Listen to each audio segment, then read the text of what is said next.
কালকেও থাকবে। প্রিয়ন, welcome to my mini blog. তো তোমাদেরকে জানি অনেক অনেক স্বাগত আর ভালোবাসা। তো আজ সরস্বতী পুজো, আর সকাল থেকেই তোড়জোড় আরম্ভ হয়ে গেছে। আমি আর বাবান একসাথে স্নান করে ওকে আগে রেডি করে তারপরে আমি রেডি হব।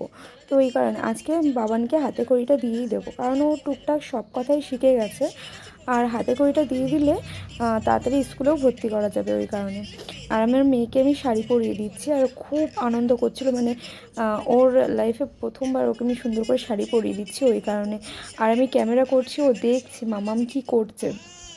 তো ও তো খুব ছটপটে, ওকে শাড়ি পরাতে এত কষ্ট হচ্ছিল, তাও আমি দেবদাস করে শাড়ি পরাচ্ছিলাম। আর ভাবছিলাম যে ভুলে তো গেছি, অনেক দিন আগে আমি শাড়িটা পরেছিলাম, তো ওই কারণে একটু প্রবলেম হচ্ছিলো। দেখো আমি ইউটিউব থেকে দেখে ওকে শাড়ি পরালাম, আবার খুব সুন্দর লাগছিলো। আমার মেয়েকে কেমন লাগছে তোমরা কমেন্ট বক্সে জানিয়ে দেবে, আর ওর শাড়ি পরাটা কেমন লাগছে তোমরা বলবে আমাকে।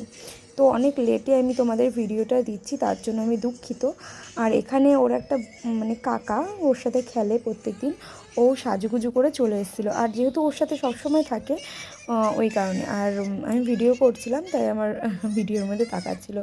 আর দেখো এখানে আমি চলে এসেছি, মানে যেখানে ওকে হাতে করি দেবো, তো ওকে ওখানে বসতে আমি চলে এসেছিলাম বাড়িতে। আর বাড়িতে এসে আমি চটপট করে রেডি হয়ে নিলাম, আর ওখান থেকে ওকে হাতে খড়ি দিয়ে চলে গেলাম বাপের বাড়িতে। এখান থেকে ঘুরতে যাবো। আজকের ব্লগটা কেমন লাগলো আমাকে জানিও। টাটা।